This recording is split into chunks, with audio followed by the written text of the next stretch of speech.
Série Atomic Habits par Habib François Chalabi. 2 sur 7. Les habitudes sont des comportements automatisés que nous avons appris par expérience. Lorsque vous entrez dans une pièce sombre, vous ne pensez pas à quoi faire ensuite. Vous atteignez instinctivement un interrupteur. Atteindre un interrupteur est une habitude qu'on a apprise. C'est un comportement que vous avez répété tellement de fois qu'il se produit maintenant automatiquement.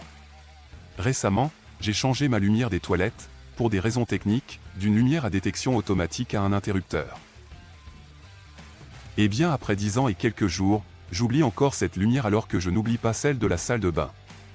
L'habitude a été tellement incrustée dans mon automatisme qu'il faut que je fasse un effort conscient pour me rendre compte d'éteindre quelques semaines. De telles habitudes dominent nos vies, du brossage des dents à la conduite de votre voiture. Elles sont immensément puissantes. Mais comment se forment-ils ? Au XXe siècle, un psychologue du nom d'Edward Thorndike a tenté de répondre à cette question. Tout d'abord, il a placé des chats individuellement dans des boîtes noires. Ensuite, il a chronométré le temps qu'il leur a fallu pour s'échapper. Pour commencer, chaque chat s'est comporté exactement comme on s'y attendait lorsqu'il était placé dans une boîte.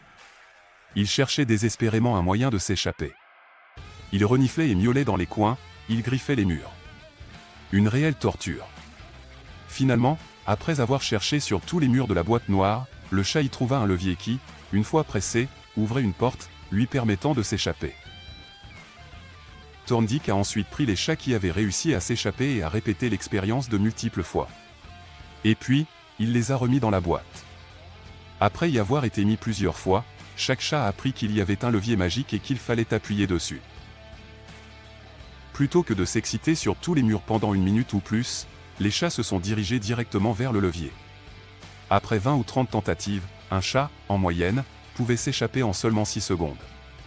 En d'autres termes, le processus de sortie de la boîte était devenu habituel pour les chats. Avec son expérience, Thorndike avait découvert quelque chose d'important.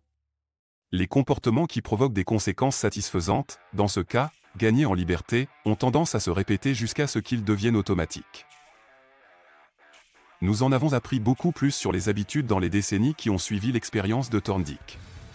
Nous savons maintenant que les habitudes sont composées de 4 éléments distincts. Premièrement, il y a le signal ou un déclencheur pour agir.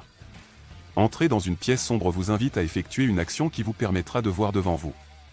Deuxièmement, une envie de changement d'état où vous souhaitez aller de l'obscurité à la lumière. Troisièmement, il y a une réponse ou une action. Dans ce cas, c'est d'appuyer sur l'interrupteur de la lumière. Quatrièmement, la dernière étape du processus et l'objectif ultime de chaque habitude, est la récompense. Dans ce cas, c'est le sentiment de léger soulagement et de confort qui vient du fait de pouvoir voir votre environnement.